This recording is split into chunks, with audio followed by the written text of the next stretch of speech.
pardon me for saying yan ang sama ng political dynasties. They are not fighting for us. They are fighting for the supremacy of their political families. Ang naging laban, parang Duterte Marcos. Di ba? At tingin ko naman, ang punot dulo nitong mga kaguluhan na ito, dahil gustong manatili ng Marcos na after BBM, sa kanila pa rin ang poder.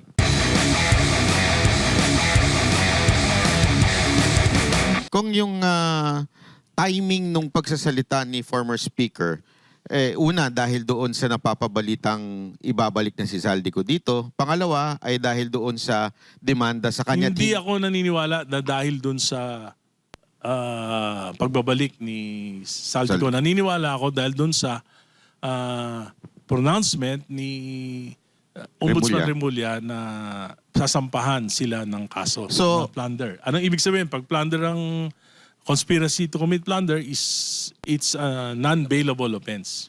So kung mari yun ang timing, sa tingin niyo po ba ito'y isang paglaglag ng administrasyon kay Romualdez at yung pagsalita ni Romualdez ay isa naman ding paglaglag sa administrasyon?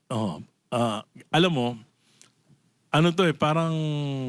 parang yung mga tao, yung mamamayang Pilipino, talaga naghahanap ng katarungan dito sa nangyaring pinakamalaking nakawan na ito, na talaga naman nagpahirap sa bayan, nagpabagsak ng ating ekonomiya. So hanggat hindi nakakakita ng malaking isda ang mga mamayan, ay hindi aangat ang tiwala ng mamamayan sa ating Pangulo. Kaya mahalaga para sa Pangulo na may makita ang mga mamamayan na malaking isda. Pero sa tingin ko, yan yung direksyon ni Ombudsman Remulla, yung malaking isda.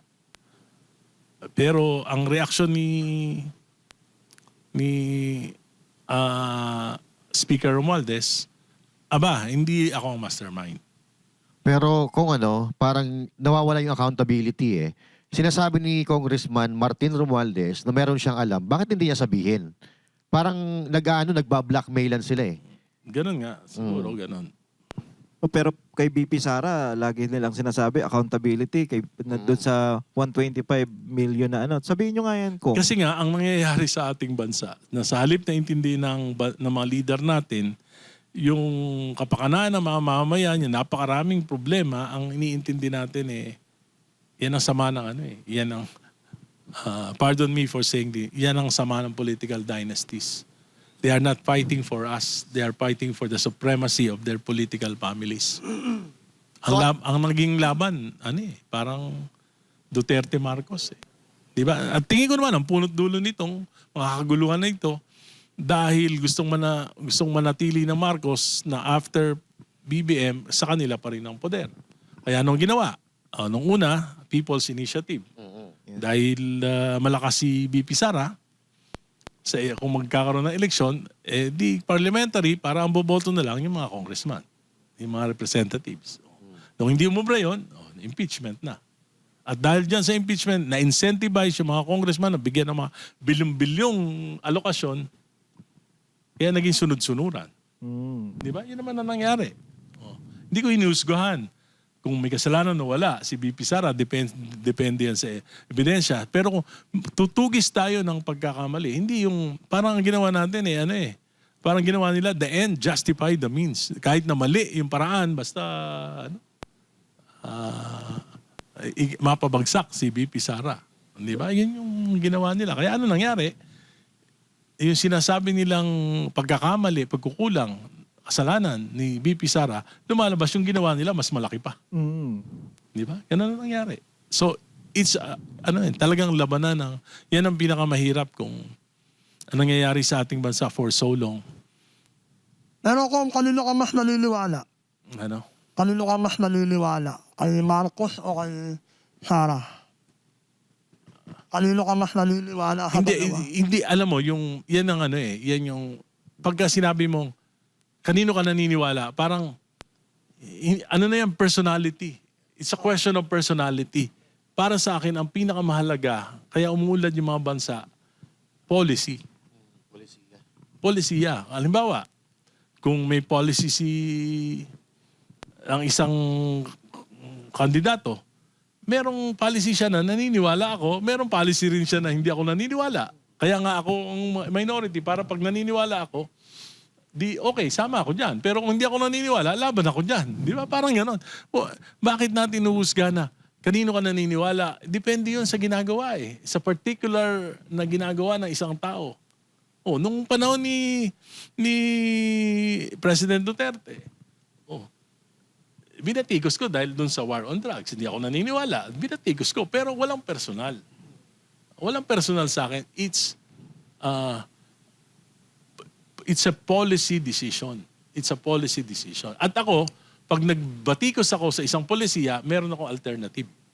Gaya nung nakaraan, nung binatikos ko si Presidente Duterte sa war on drugs, sabi ko, bakit wala pang nangyaring matagumpay na war on drugs na gumamit ng violence sa buong mundo? Ang ginawa nila? Dun sa, for example, sa Portugal, napakaraming addict. Anong ginawa nila? Inopen nila. Yung mga kumpanya, pagka tatanggap ka ng nagre-rehabilitate na addict, kalahati ng sweldo, sagot ng gobyerno.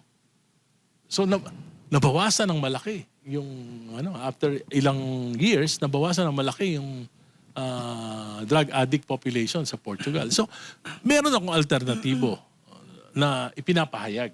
Hindi ko kinikriticize na masama ka kang tao. Sinasabi ko, tingin ko, mali yung polisiya mo. Ito yung tingin ko yung tama. Di ba? So, gano'n naman dapat ang mangyari sa atin. Dapat, di ba dapat tayo mag-usap na intelligently? Hindi yung magbastusan. DDS, yung mga DDS, bobo, yung mga dilawan, nakala mo santo. Di ba? Hindi naman dapat gano'n eh. Kasi ito, alam naman ng lahat at kahit po ordinaryong Pilipino, ramdam ito. Kasi sinabi nyo na yun tungkol sa war on drugs. Alam natin na nung nakaraang administrasyon, mas naging ligtas ang bawat Pilipino. Yan ay fact. Hindi po yan pwedeng pagkaila dahil Pilipino magsasabi sa ating lahat na noong time na yun, maaari ka makalabas ng ligtas. Tama. So, hindi po ba ibig sabihin nun, effective ang ginawa ni Pangulong Duterte? Hindi. Ang sinasabi ko, effective yon pero meron ding collateral damage. Di ba? At hindi mo naman sabihin, effective yan. Di bali nang may mamatay na yung inosente. Di ba? So, ngayon, bakit mas effective yung kay Pangulong Duterte kaysa ngayon? Ngayon, wala namang policy. Ano bang ginagawa tungkol sa so, wala naman eh. Pinuli na kahubad. Diba? Kaya nga, ibig sabihin, paano mo ikukumpara yung wala sa meron? Dati meron policy. Sa tingin ko, mali yun dahil may mga tinatamaan na inosente.